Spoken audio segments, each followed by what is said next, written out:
Let me try and convince you that the Seat Leon Cupra is a thinking man's Golf GTI Edition 30.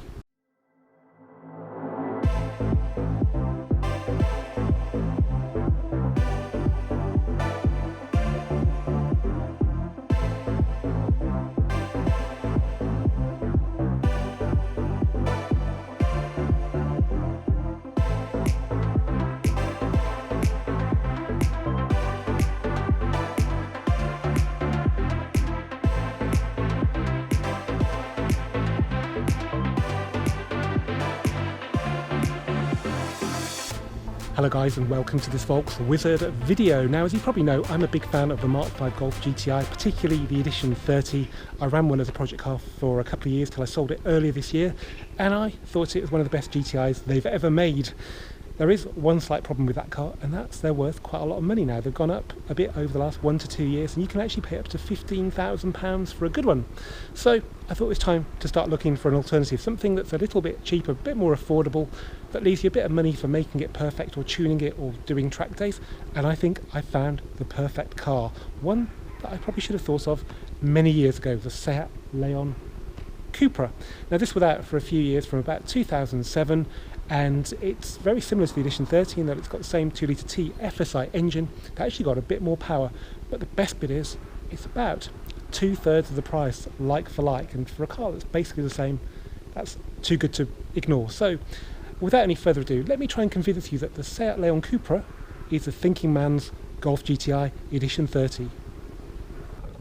Okay guys, so this is the 2009 Leon Cupra K1. The K1 bit's pretty important because it means this car was fitted by Seat UK with the K1 body kit. It's like a touring car inspired body kit, so it gives you a much more aggressive front end with these little bits down here. It gives you bolder side skirts with their own little integrated towing eye covers, which are famous for falling off. And the back bumper gives you these fake vents. So this is the first use of a fake vent on a Volkswagen Group car.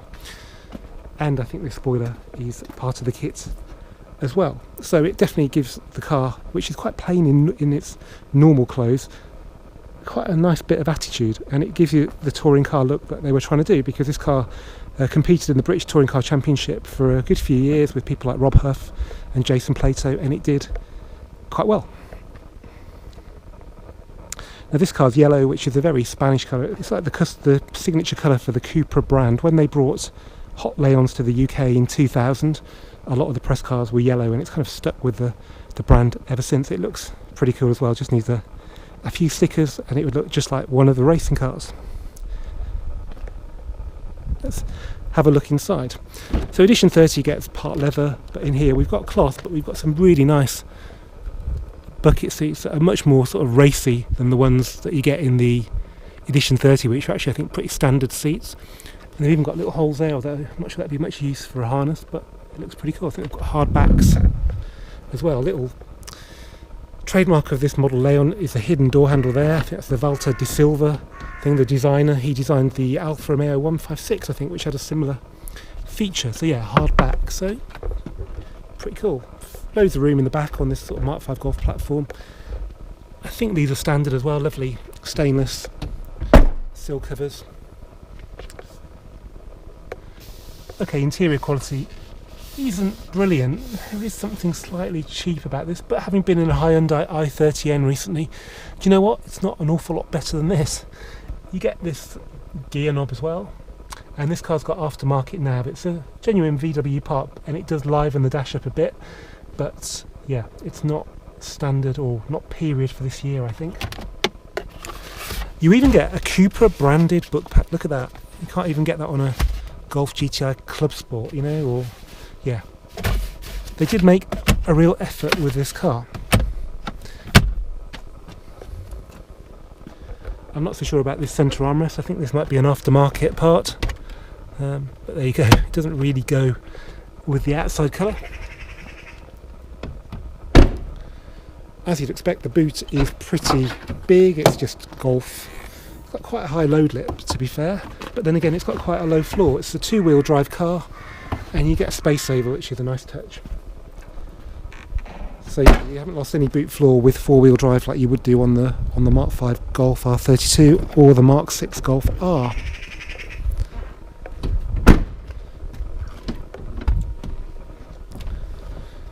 So because they're heavily bolstered, the seats do tend to wear a bit, so this bolster's collapsed, but generally they're okay.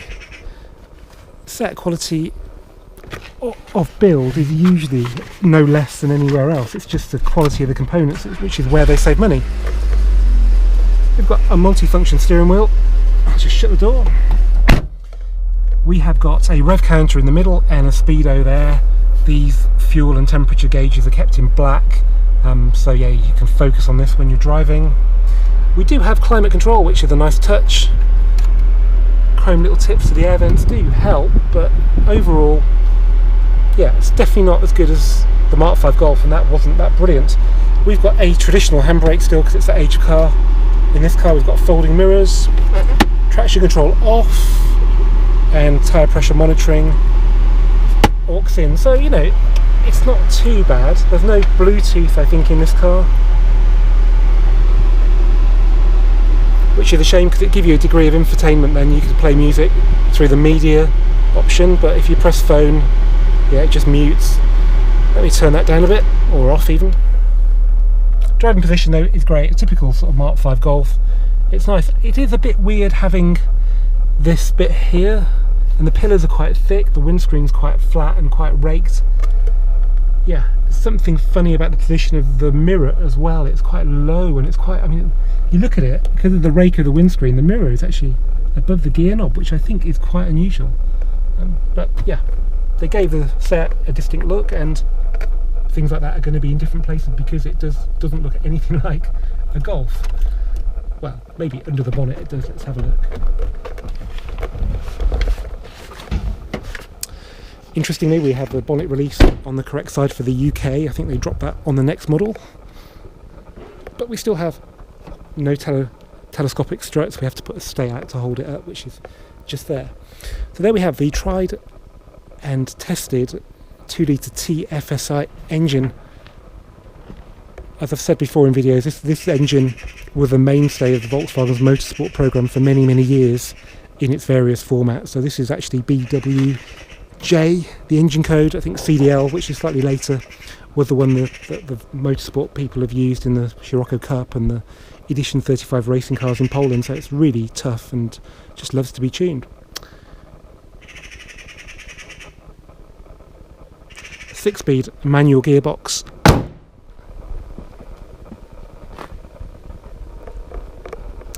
Okay, well hopefully that's got you a bit excited about the Leon Cupra. They're a bit of a cult car, so the Cupra people are sort of very different to the GTI people. I was talking to Vince at Stealth Racing about them, and he said, yeah, they're a totally different crowd. But maybe I can convince you that this is the car. The thing about the Golf GTI is that it's a Golf GTI. It fits in everywhere, and as long as you keep it looking relatively standard, it's welcome anywhere. Well, this car does mark you out as an enthusiast, whether you want that or not, and that's probably one of the few negatives about this car. Maybe in a more subtle colour it would help, but I think the body kit is always going to mark you out as a bit of an enthusiast, and yeah, might not be to everybody's taste, especially if you're giving it to your other half to drive, and it might draw some unwanted attention, is what I'm alluding to. Anyway, hopefully we won't draw any unwanted attention when we go out and drive this car on the road. Okay guys, here we are behind the wheel of the Seat Leon Cupra K1. Now you can forget the K1 for now because that's just the body kit. The way it drives is just like any Leon Cupra, and that's no bad thing because it does drive really well. And it does feel a lot like a Golf GTI Edition 30. If you were to shut your eyes now, it would feel very similar. It's on 18-inch wheels. This car's actually on I-back springs, so it's a little bit firmer than standard, but it's by no way unacceptable or uncomfortable. It's pretty good, and it does give it a bit of a better stance when it comes to corners. The steering feels a bit like Edition 30. It's slightly too light and not got that much feel initially, but load it up like now and it feels great. The engine, well, we're running 240 horsepower with this car. It's a standard map. I know that for sure because I went to Vince at Stealth Racing to check it, and it's definitely a standard 240 horsepower map. In the world of 310 PS Golf Rs and 290 now Golf GTIs with the TCR, It doesn't feel ridiculously quick, but it's still quick enough, especially for a road like this. But you just know that most of these will get tuned, and you can see why, because especially with the bigger brakes, you don't even need to change them. It's ready for track days and destroying Porsches just with a few hundred quid worth of remap. Although the fact the Golf GTI can do that as well, you can remap an Edition 30 to the same as this, they're basically the same engine, and still look sort of refined and classy, I guess makes the Golf GTI more appealing, and that's probably why it's so expensive. But bear in mind, this is 2/3 of the price, and it still goes like off a shovel. It's lovely. And even with the standard dampers, just running these lowering springs, which is usually a recipe for disaster when it comes to ride quality, it actually feels lovely, and it's lovely and well damped as well, so it just shows how good the original car was if it can run lowering springs on those brakes. Wow, that is just standard as well. And the beauty of running standard brakes on this car is that if you wreck them on a track day, you can just go and buy some more.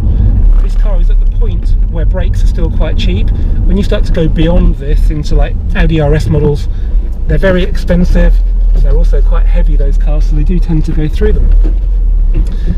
Now, it's unusually quiet today, so I think we should go and do that again. So we'll just trickle out of this village, but everything feels very similar to the Golf, and that's no bad thing. I loved my car.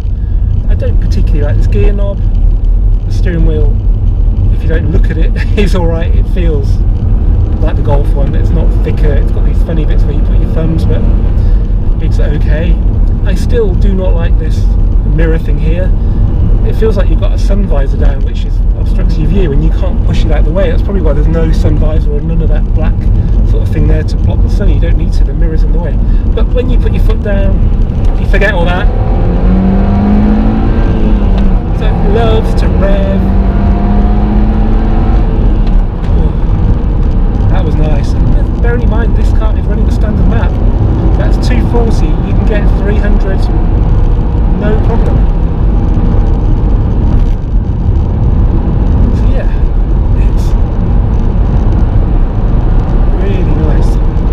Get over how well it rides, because eye-back springs, well, they're developed to a much greater degree than a lot of lowering springs. Even on that bumpiness there, it was pretty well damped.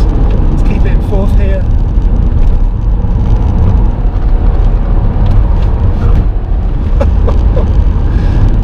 That's the only car that's ever squealed a tyre going around that corner, and yet it didn't feel out of control. It just felt like it was in its element. It's ridiculous, it really is ridiculous. I thought when I saw it had lowering springs that it would be a bit crashy and be absolute rubbish on a road like this, more suited to cruising down the high street or going for a drive-in at McDonald's. But no, it's one of the best PQ35 Mark 5 Golf platform cars I've ever driven on the road.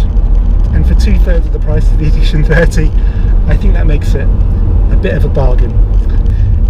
Anyway, thanks for watching this Volks Wizard video. If you've enjoyed it, give it a thumbs up. Please comment, please do share it around, and really importantly, please do subscribe.